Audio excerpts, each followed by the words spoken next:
Those are the lap riders. Again, a lot of groups at the back, and mainly these groups were streamed off because of the crashes that happened with around about 25 kilometres to go. And they're over 4 kilometres behind the sprinting bunch here, which means they're set to lose about 9 or 10 minutes on the field. I don't think they'll have to ride the last lap. Judges will estimate the time taken and doctor that sort of a time based on the speed of the peloton around the finishing circuit. But right now, the sprinters again are preoccupied here. And they're seeing here again a classic lead out by Fassa Bortolo. Pataki is firing on all guns as they come off that final win. And there he is now, getting quite a lead in the points competition. His eternal shadow, Robin McEwen, sitting tucked in there. And that's Vaitkus as well, who's also sprinting extremely well. They are trying to just line themselves up for a similar result to yesterday. McEwen would like to keep his place this time.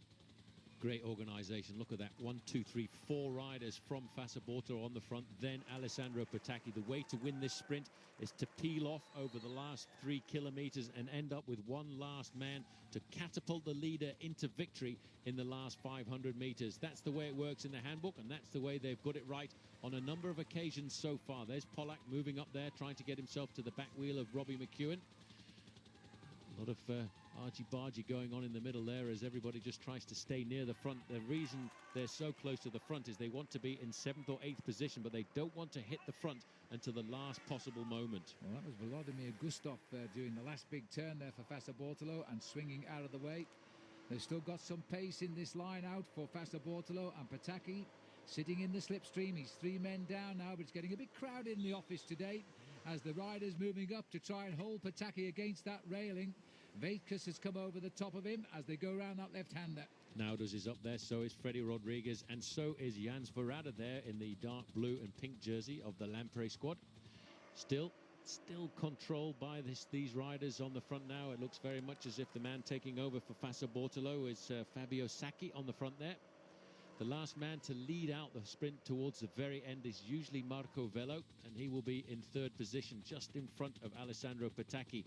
I think that's Robbie McEwen still there in 5th, looking nice and comfortable, just following the slipstream. All he's doing is looking at the wheel of Alessandro Pataki and waiting for the moment to try and surprise Alessandro Pataki, because the only way to beat Alessandro Pataki, I think, is to get the jump on him early. It's no good trying to come off his wheel. The man, when he sees that finishing banner, just like Mario Cipollini used to be, it's hard to displace him at the front.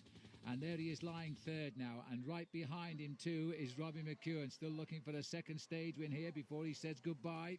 He'll only be with us for another couple of days now, and then he'll prepare for the Tour de France. And this is the big lead out. It's perfect. Right behind McEwen there is Freddie Rodriguez, and right behind him is Andrus Nauders, the big rider who a couple of years ago was a big enemy to Mario Cipollini. The last man swinging off there, very precariously getting round that corner. It leaves now just Marco Velo and Alessandro Pataki. It's about to launch Pataki at the finishing line again, and he's had the 4 wins so far now. This, surely he's thinking of number 5. McEwen is kicking back there. He's waiting for the move by Pataki. And what about Freddie Rodriguez, who's sitting well? In fact, Fred's going to go.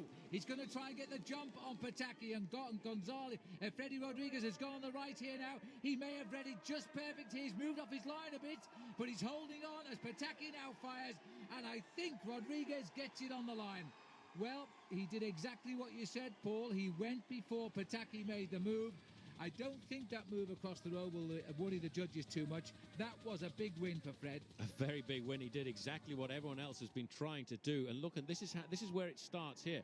Freddie Rodriguez is waiting for Alessandro Pataki to start the sprint, but before Pataki actually opens up the gas, Freddie gets the jump, and this will have rattled the nerves a little bit of Alessandro Pataki, because a sprinter doesn't like to see somebody else coming by quite that quickly. And the moment the Pataki starts to accelerate, you see him slowly but surely creeping up on Freddie, but Freddie actually got the jump first and got himself his first ever win at the Giro d'Italia. And this is a